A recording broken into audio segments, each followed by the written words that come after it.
Joining us now is John Shook. He is a former Toyota manager for General Administration and Planning, and he managed the Toyota Technical Center USA. He's now a senior advisor to the Lean Enterprise Institute. He joins us from Ann Arbor, Michigan. Mr. Shook, welcome to Bloomberg News. Thank you for joining us.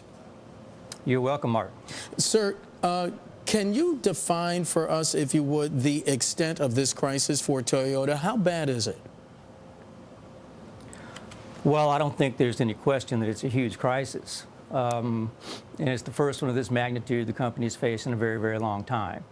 The specifics of the pedal issue, the floor mats, are something I don't really know about. I haven't talked with people at the company about those things. But I've no doubt that everyone's burning the midnight oil to find out what's happening, and also to examine themselves to see if there's a deeper crisis here that they need to look at. And sir, I would imagine that if you're in the middle of this, what people are looking for is how you respond to this crisis. How has Toyota responded, in your opinion? Well, first of all, that is the most important thing. I mean, these kind of crises happen. They happen to companies. It hasn't happened to Toyota very much in a long time. But the real issue is how you respond. And it's been, again, without having talked with anyone internally, it's hard to speak to what they've been doing the last few weeks. I think the issue is going to be what they do now. And they claim that they believe they have the fix, they found the problem, and they can fix that.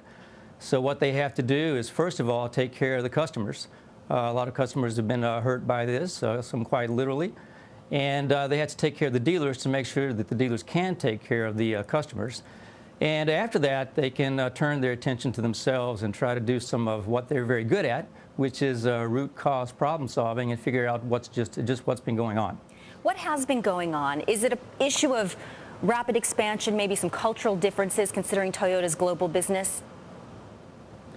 Well, I think they did expand very rapidly in a short amount of time, and I think that has raised issues for the company. I've been watching them now for a long time. I've known the company very deeply now for 25 years. I have to be careful about making a direct connection between their general problems of expanding globally so quickly and this specific issue. I don't know if there's a direct connection there or not. But clearly, they've had to re-examine themselves. What they've been famous for is their attention to quality, obsessive about quality. And that's what they've taken pride in, and I'm sure that's kind of shaken them to see this happen. But even before this incident, not just myself, but even the new president of the company, Akio Toyoda, when he became president last year, he said that he wanted to have the company re-examine who they are, to look at their culture. He was concerned that maybe they had lost some things. He started a back to basics campaign. So he was concerned about some arrogance that he thought may have creeped in. And so I'm sure they're going to look at that as well. But again, I don't know if there's a direct relationship between that deeper problem or crisis the company has and what's happened more recently with the acceleration problem. How damaging could the costs related to this recall, these recalls, be? We understand the company is shipping out these remedy kits now as well. Well, the cost can be huge, obviously. I don't know exactly. Again, I haven't spoken with them. But the real costs can come later, depending on how well they execute the recovery plan that they've put in place. Probably the company's greatest strength has been the credibility that it's built up with its customers, with the public, with its own employees. Again, having watched them for a very long time, the most impressive thing about them is that they always do what they say.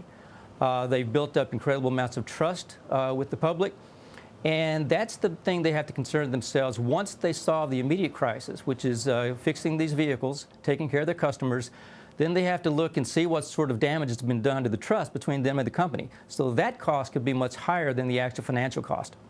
John Shook of the Lean Enterprise Institute, a former Toyota manager. He's joining us from Ann Arbor, Michigan. Sir, thank you so much. We appreciate it. Thank you.